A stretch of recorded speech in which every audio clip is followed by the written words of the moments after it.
You've been lied to by science class your whole life. Not with bad intentions, but the stuff they left out is somehow more mind-bending than anything they taught you. Here's the thing. Every fact in this video passed a simple test. If you've heard it before, it didn't make the cut. And one of them, I'll get to it near the end, is a fact that millions of people confidently repeat every day, and it is completely backwards. We're going to cover 10 things, real science, verified and peer-reviewed, that somehow never made it into a classroom. Some of them are genuinely unsettling.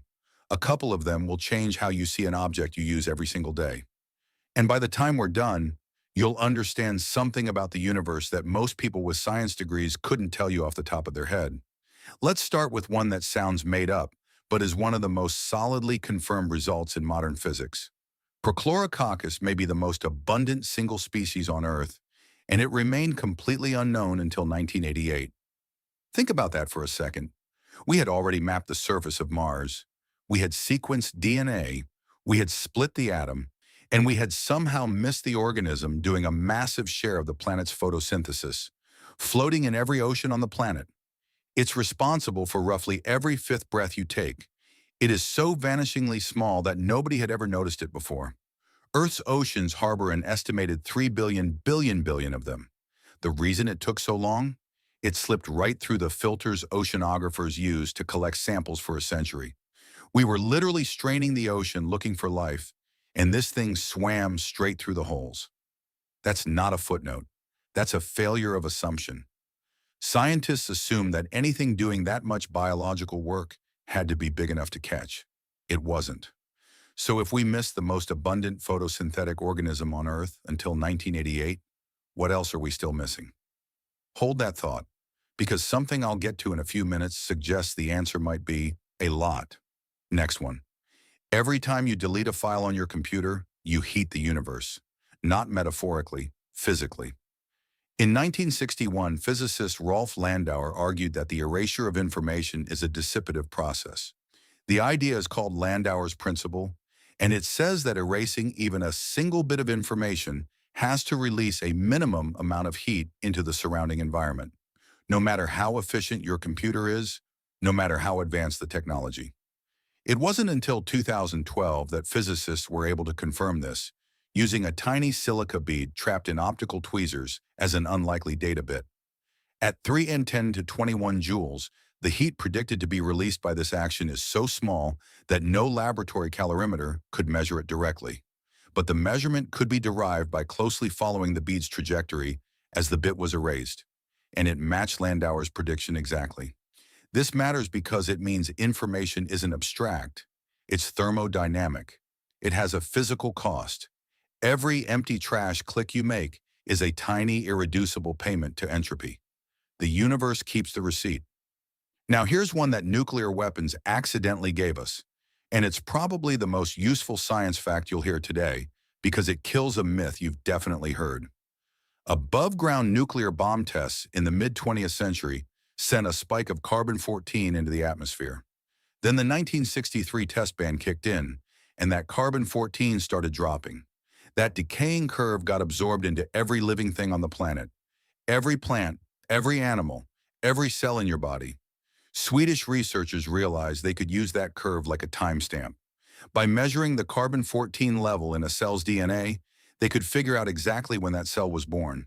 What they found dismantled one of the most popular science facts people share at dinner parties. The idea that you replace every cell in your body every 7 years is dead. Your gut lining turns over in days. Your fat cells take about a decade. But the neurons in your cerebral cortex, the ones doing your thinking right now, are as old as you are. They were there when you were born. They are never replaced. The bomb test didn't just end above-ground testing. They accidentally gave every cell in your body a birth certificate, and that birth certificate proved the 7 years story wrong. We're about halfway through, and I want to remind you, the one that's going to genuinely flip something in your brain is still coming. The one where the popular fact is the exact opposite of true. But first, something that happens in a university lab that nobody can fully explain. Sonoluminescence. If you trap a small bubble in water using sound waves and let it collapse, It emits a flash of light, a flash so short it lasts picoseconds, trillionths of a second, and the temperature inside that collapsing bubble is estimated to exceed 20,000 Kelvin. That's hotter than the surface of the sun. It was discovered accidentally in 1934 by sonar researchers who weren't looking for it, and the exact mechanism, why the collapse produces light at all, is still genuinely argued over by physicists. A star in a jar, sitting in a university lab, and we still can't fully agree on why it glows. Here's one that should make you furious on behalf of a scientist you've never heard of. A Soviet chemist named Boris Belousov discovered a chemical reaction in the 1950s that did something chemistry said was impossible. It oscillated. It cycled between colors, back and forth, seemingly forever. Chemistry at the time said reactions moved in one direction, toward equilibrium. So when Belousov submitted his findings, peer reviewers rejected them. They told him to come back when he had an explanation. He never published properly. He eventually quit. A scientist named Jabotinsky revived the work in the 1960s, confirmed everything, and the reaction became a textbook demonstration. Belousov received the Lenin Prize in 1980, 10 years after he died. The reaction is now named after both of them. The man who discovered it never saw it accepted. Now, the one I promised you. The mantis shrimp has 12 different photoreceptor types, each sampling a narrow set of wavelengths ranging from deep ultraviolet to far red. You have 3. The internet's favorite animal fact is that this makes the mantis shrimp a god of color vision, living in a chromatic experience we can barely imagine. It's been shared millions of times. It's in every science explainer you've ever seen. A study published in Science in January 2014 showed that mantis shrimp are actually worse than we are when it comes to discriminating differences in color. Researchers trained them to identify specific wavelengths, then tested how close together 2 wavelengths could get before the shrimp couldn't tell them apart. Humans can distinguish colors just a few nanometers apart. The mantis shrimp failed at differences more than 10 times larger than that. Behavioral wavelength discrimination tests revealed a surprisingly poor performance, and the experiments suggest that mantis shrimp use a previously unknown color vision system based on temporal signaling combined with scanning eye movements, enabling color recognition rather than discrimination. More receptors doesn't mean better color vision.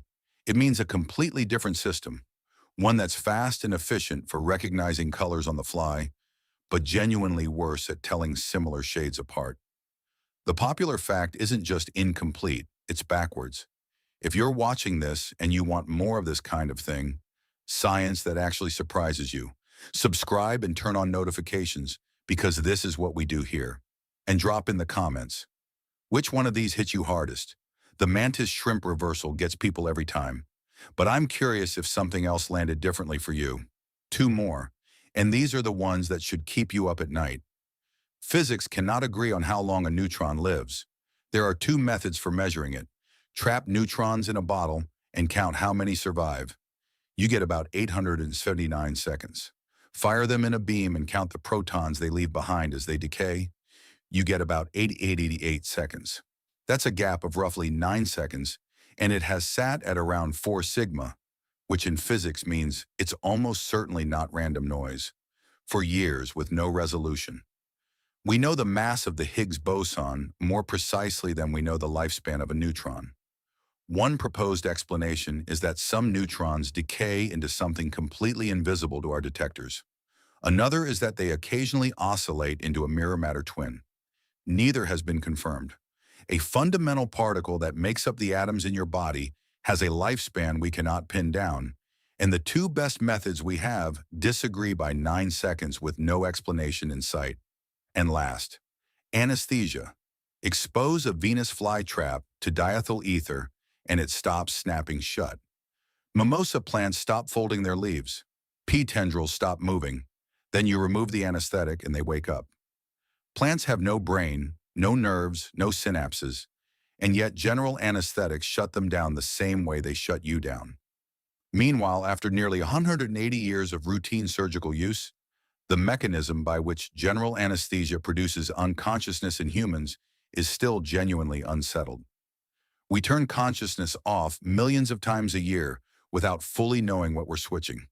The fact that it works on plants, things with no nervous system at all, suggests we're missing something fundamental about what anesthesia is actually doing. So here's where we land. We missed the most abundant photosynthetic organism on Earth until 1988. Deleting data physically heats the universe, and that was only proven in a lab in 2012. Nuclear weapons accidentally gave us the tools to prove the 7 years cell replacement story is a myth. Sound can make light, and we don't fully know why. A scientist was rejected for discovering something real and died before anyone admitted it. The mantis shrimp, the internet's favorite color vision marvel, is actually worse at color discrimination than you are. Physics can't agree on how long a neutron lives, and we knock people unconscious for surgery millions of times a year without knowing the mechanism. Science class gave you a clean story. The actual science is messier, stranger, and honestly way more interesting. If you want to keep going down this rabbit hole, the video right next to this one covers more of the same. Things that are true, verified, and almost nobody knows. Watch that one next.